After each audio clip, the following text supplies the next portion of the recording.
Okay guys, ito namang next na ating tutorial. Okay? Kung paano naman yung tamang positioning ng hawak sa baril habang lumilipat. Halimbawa, ito yung fault line. Kunin mo to. Halimbawa, ito yung fault line. Okay? Ito yung course of fire. Okay, may barricade dyan.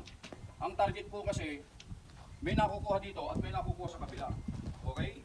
Ngayon, kung kanan kayo, right-handed po kayo, paano po yung tamang position ng paghawak sa baril kapag kayo ay palipat-lipat, kanan man o tayo o kaliwa? Paano yung tamang posisyon ng baril habang tumatakbo kayo o papalipat kayo doon sa kabila na kung saan doon yung kukunin yung mga target. So ganito po yun. Okay? Medyo dito ka, banda, para makita nila. Okay? Kahit na, yan. Ang bawat dito, okay? Pag galing ako doon, walang bala po ito, wala. Clear po ito. Papakita lang natin yung tamang hawak ng baril. So,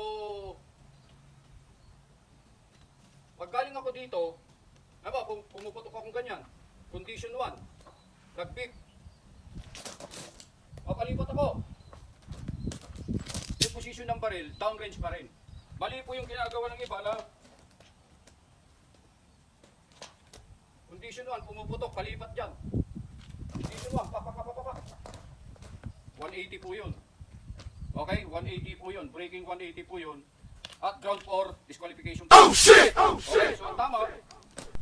Pag lilipat po kayo dito, halimbawa, manggagaling po kayo dito. Okay, lilipat. Okay? Or, approaching pa lang kayo sa target kasi may malapit na target. Approaching pa lang. Hindi nyo pa nakikita yung target, tinututukan nyo lang. Halimbawa, dito, may barricade po dyan eh. Nandito yung barricade, hindi mo pa kita yung target. Pero pag lipat mo, sakto, pagka nakita mo na yung target, papak. Ganun po kagad. So, ganun po yung tama. Ganun din sa kabila. Halimbawa, kanan ka, baka sa kabila. Kalawete ka. Pagka kalawete ka po kasi, ang hawak sa baril, kalawete. Siyempre, kalawete ka nga eh. Okay? Pag putok mong ganun, okay? Palipat ka na, ang position pa rin ng baril, ganun pa rin. Okay? So, kahit mapunta ka doon at kalawete ka, ganun pa rin. Okay? Kung kanan ka naman, galing ka rito, ganun pa rin. Naka-downrange, hindi mo dapat gawin na.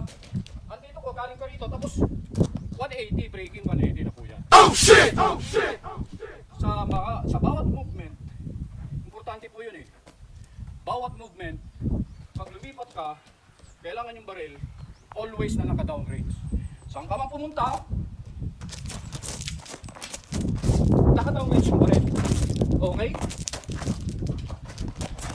Hindi dapat na mawala sa downrange yung baril, okay? Medyo madulas. Oh shit! Okay, so yung ating tip natin, yung paglipat ng position, paglipat ng kung ganito yung course of fire. Like and follow.